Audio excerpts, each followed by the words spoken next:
स्कंद 10वा अध्याय 19वा गायी आणि गोपांचा वणव्यातून बचाव।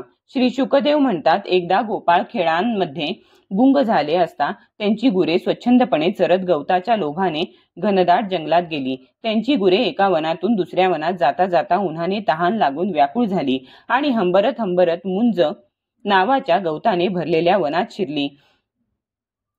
श्रीकृष्ण बलराम आदी गोपाळांना जेव्हा शोधूनही जनावरांचा काहीच ठाव ठिकाणा लागला नाही, तेव्हा त्यांना खेळण्याचा पश्चाताप झाला। आपल्या उपजीविकेचे साधनच नाहीसे झाल्याने ते बैचेन झाले। नंतर त्यांनी गायींच्या पावलांनी तुडवलेले व दातांनी ओरबाडलेले गवत आणि जमिनीवर उमटलेल्या खुरांच्या खुणांच्या आधारे त्यांचा शोध घेण्यासाठी ते निघाले। जाता जाता त्यांना आढळले की त्यांची गुरे मुंजारण्यामध्ये वाट चुकली असून हंबरडा फोडीत आहेत। तेव्हा त्यांनी तेथून वळवले। त्यावेळी ते अतिशय थकले होते, शिवाय त्यांना फार तहान सुद्धा लागली होती। भगवान श्रीकृष्ण आपल्या मेघगंभीर वाणीने गायींना नावांनी हाका मारू लागले। आपल्या नावाचा आवाज ऐकताच गायी अतिशय आनंदित होऊन हुंकार देऊ लागल्या। तेवढ्यात त्या वनाला सगळीकडून अचानक जी वनवासी जीवांचा काळच अशी आग लागली।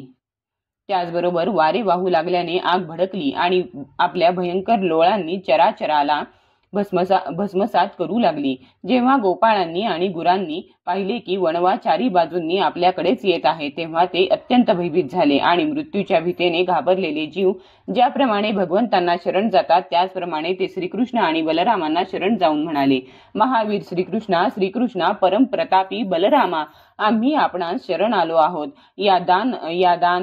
या दावानलात आम्ही होरपळून जाणार, तुम्ही आम्हाला वाचवा। श्रीकृष्ण, आमचे सर्व काही तूच आहेस, मग आमचा नाश कसा होणार? हे सर्व धर्म जाणणाऱ्या श्यामसुंदरा, तूच आमचा रक्षण करता, आम्हाला फक्त तुझाच आधार। श्रीशुक म्हणतात, आपल्या बांधवांची ही दीनवाणी प्रार्थना ऐकून भगवान श्रीहरी म्हणाले, भिवू नका, तुम्ही डोळे मिटा।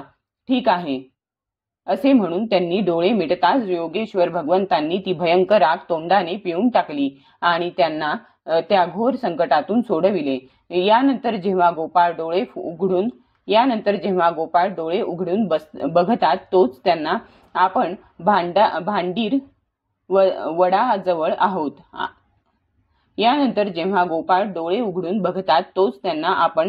भांडीर वडाजवळ आहोत असे दिसले। अशा प्रकारे त्यांची आणि गुरांची दावानलापासून सुटका झाल्याचे पाहून ते गोपाळ आश्चर्यचकित झाले। श्रीकृष्णांची ही योगसिद्धी आणि योगमायेचा प्रभाव तसेच दावानलापासून आपले रक्षण झाल्याचे पाहून ते श्रीकृष्णांना देव मानू लागले। संध्याकाळ झाल्यानंतर बलरामाबरोबर भगवान श्रीकृष्ण गायींना माघारी वळवून बासरी वाजवीत व्रजाकडे आले। त्यावेळी गोपाळ त्यांची स्तुती करीत येत होते। इकडे व्रजामध्ये श्रीकृष्णांच्या अनुपस्थितीत गोपींना एक एक क्षण 100 युगांप्रमाणे वाटत होता। जेव्हा त्यांचे दर्शन झाले तेव्हा त्यांना परमानंद झाला। अध्याय 19वा समाप्त।